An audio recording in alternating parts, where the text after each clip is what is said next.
Welcome to episode 1 of What kind of an intro is that?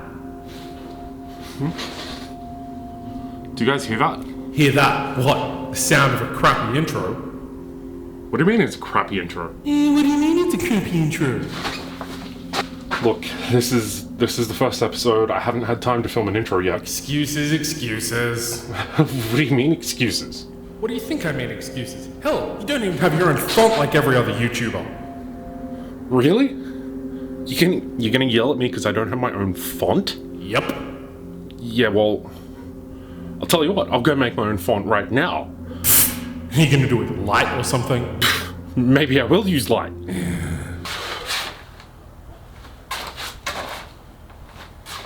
Is he gone? Damn. That bloody subconscious. Who does he think he is telling me that I can't do my own thing? He wants me to make a font with light, and you know what? I'm gonna make a damn font with light. When I came up with Drew's Film Quest, I wanted some kind of consistent branding or look to at least some segments of the channel, even though I hadn't really figured out all the aspects of the challenge and the quest and what goes into it. I wanted to have at least one sort of anchor point, one thing that remained consistent throughout the thing. So I knew one of the first things I wanted to do was to create a font that I could use for titles, thumbnails, that sort of thing. And I had the idea to paint using light. I have experimented with long exposure in the past, but never really did much with it. So I thought, you know what, let's jump head first. So I took my trusty little Aperture M9 light out for a bit of a test run. Initially, as you can see from the photos on the screen, there wasn't the best amount of results, so then I tinkered with the idea of putting up some paper as like a diffusion material to get a more consistent look between the LEDs, because one of the downsides of this little light is that there are 9 actual LEDs, and when you like dim it, you can see there's separate banding. As a result, when you're doing these long exposures, you get that sort of streaky, like 3-point look. So I thought initially using paper as a diffusion method on the window would look good, and the reason why I use the window is because then I'd have a consistent space to actually draw out the shapes. That didn't work out. What I did was I stuck squares of gaffer tape on the window to match the framing, and then I used my camera's app on my phone to actually take all these long exposure shots. And having a boundary of where you can actually do everything, that made everything so much better. To achieve the desired amount of diffusion, I just basically ripped a piece of paper and inserted it along with my color filter on the light. So to start our actual process of editing the image, first we drag our image into our image editor of choice. In this case, I'm using GIMP. And then what we want to do is add an alpha channel to that.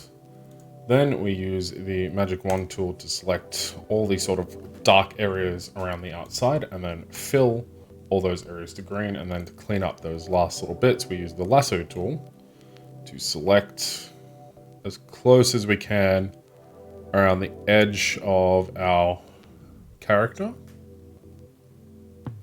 like so.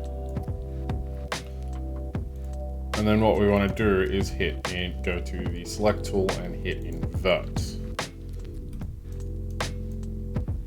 And then we should be able to fill the outside of that again. Now we might need to do it a couple times.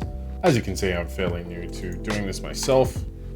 And then we have a clear sort of image.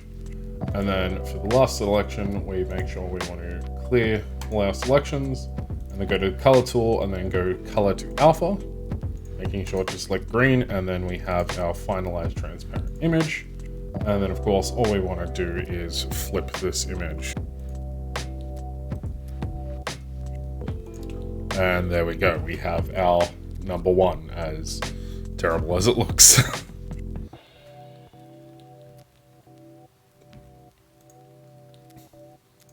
And then we simply go to export, making sure to save it as a PNG. We'll call this 1 export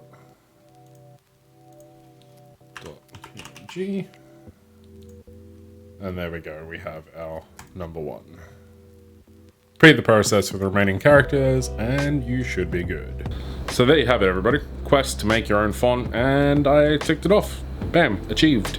gonna need to learn how to like make pop-up motion graphics for like an achievement unlocked thing, or will Microsoft sue me if I do that? So that's it for the video this week, guys. If you liked it, if you enjoyed it, or if you found something helpful, a cool little tip in making your own font, then make sure to leave a like on the video because, as we all know, it helps. And hit subscribe if you want to see more stuff. Next week's video, I will be stepping from outside of the ring behind a camera at a wrestling show for the first time in a very long time, and being able to see what it's like from the other side and like hopefully get some cool footage. And I'll be using a jib for the first time. So as always, I don't have a catchphrase. I don't have a damn catchphrase. First no intro, now no catchphrase.